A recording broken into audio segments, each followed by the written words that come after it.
ইলশে গুঁড়ি বৃষ্টির সঙ্গে যদি মিলে যায় ছুটির দিন, মনে হয় নাকি ইলিশ হলে কেমন হয়।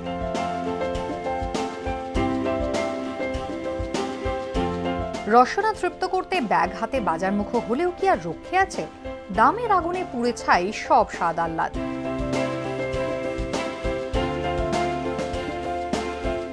আর যদি কষ্ট করে কেনাও হয়, কিন্তু সে তো ইলিশ ভাজা, ইলিশ ভাপা কিংবা ইলিশের সর্ষে ঝাল ঝোল।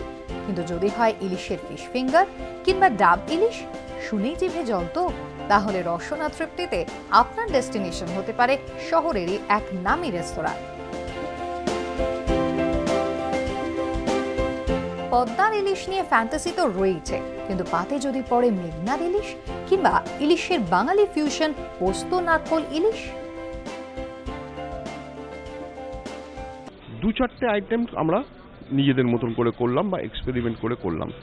এবারে যেরকম রয়েছে ডাবের ইলিশ, মোচা ইলিশ, ইলিশের ফিশ ফিঙ্গার, কুয়াকাটা ইলিশ, এই কটা ট্রেডিশনাল আইটেম যেগুলো রয়েছে, যেটা আপনি বললেন গাভাস্কর রয়েছে, শিবরেন্দ্র সেওয়ারের রয়েছে। গাভাস্কর ডেফিনেটলি রয়েছে, যেরকম ট্রেডিশনাল ইলিশের সরষে বাটা ইলিশ, এই সবগুলো রয়েছে, প্লাস এগুলোও রয়েছে। ইলিশের রকমারি পদ দিয়ে বুধবার থেকে রেস্তোরাঁয় শুরু হলো ইলিশ উৎসব। চলবে 1 মাস। রক্তিম ঘোষের রিপোর্ট, এবিপি আনন্দ, কলকাতা।